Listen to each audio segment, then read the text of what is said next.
Welcome back to our final lecture in Chapter 3. We've now traced the major thinkers in political economic thought and surveyed the economic models that countries actually operate today.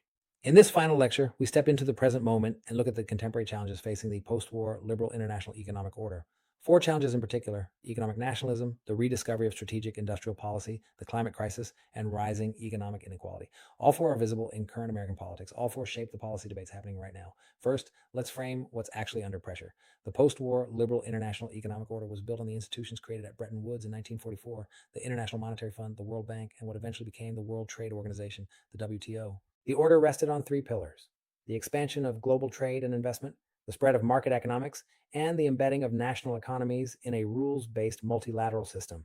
For 7 decades, that order produced unprecedented global prosperity. But in the mid-2020s, the order faces significant challenges. The challenges come from multiple directions simultaneously, and they raise fundamental questions about the sustainability of the economic globalization that has defined the past 7 decades.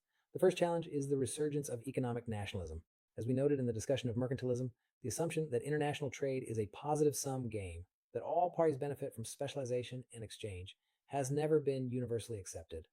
Periods of economic anxiety and declining living standards for portions of the industrial working class tend to produce political pressure for protection.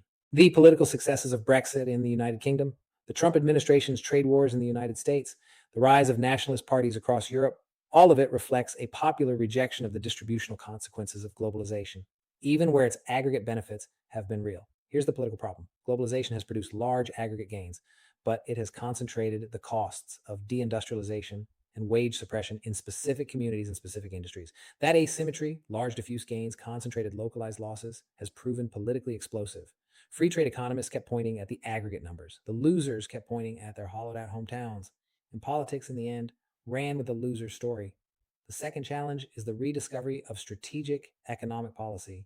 The COVID-19 pandemic exposed severe vulnerabilities in global supply chains, particularly for pharmaceutical products, for personal protective equipment, and for semiconductor chips.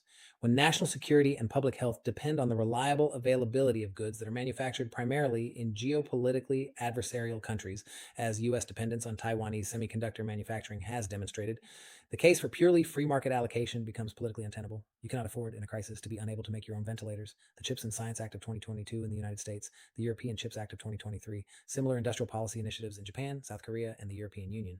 All of these represent a bipartisan recognition that strategic sectors require forms of government support and guidance that the neoliberal framework discouraged. This may be the most significant shift in mainstream economic policy thinking since the Keynesian revolution of the 1930s and 40s. The third challenge is the climate crisis. Mainstream economic theory recognizes climate change as the most significant market failure in human history.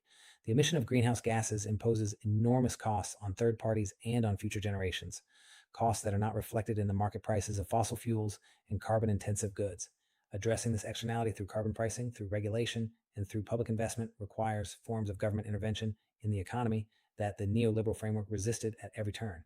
The Inflation Reduction Act of 2022 committed the United States to approximately $370 billion in climate-related investment over 10 years. That was the largest single climate expenditure in American history. But analysts across the political spectrum continue to debate whether this level of investment is adequate to meet the scale of the challenge.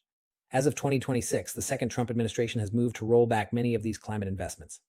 Meanwhile, the European Union and China have continued to expand their own climate policy frameworks, which is creating new economic and regulatory divergence among the world's major economies. Climate policy, in other words, is now an axis of geopolitical competition, not just a domestic policy question. The fourth challenge is the growing evidence of rising economic inequality within advanced democracies. The work of economists Thomas Piketty, Emmanuel Saez, and Gabriel Zucman has documented that the share of income and wealth held by the top 1% has risen substantially in most advanced economies since the 1980s, reversing the equalizing trends of the post-war era. Piketty's central argument is captured by a simple inequality. He argues that in conditions where the rate of return on capital exceeds the rate of economic growth, what economists shorthand as R greater than G, inequality tends to increase over time. The implication is that rising inequality may be a structural feature of market capitalism under current conditions, not a temporary deviation. As of 2026, the political implications of this inequality are visible in the populist politics of both the right and the left. The right-wing populism blames economic insecurity on immigration and globalization. The left-wing populism attributes the same insecurity to the political capture of economic institutions by a wealthy elite. Same problem, two different villains. And politicians of both sides have built large political movements on that ground. Let's pull all of this together. Scarcity and the need to allocate resources necessarily create political questions about who gets what on what terms and under what institutional arrangements. The major traditions in political economy: mercantilism, Smith's classical liberalism, Marx's socialist critique, neoclassical economics, Keynesianism, monetarism, each offer competing answers to those questions, and every one of them continues to influence contemporary policy debates. The major economic models, laissez-faire capitalism, the social market economy, state capitalism, and socialism in its various forms, represent different resolutions of the fundamental tension between market allocation and political control of economic outcomes. As of 2026, the liberal international economic order faces challenges from economic nationalism, from the strategic demands of great power competition, from the climate crisis, and from rising inequality. All of these require new thinking about the appropriate relationship between markets, states, and democratic politics. From here, in the next chapter, we'll turn to one of the most distinctive features of American government: federalism, and the long history of arguments over how power should be divided between the national government and the states. I'll see you there.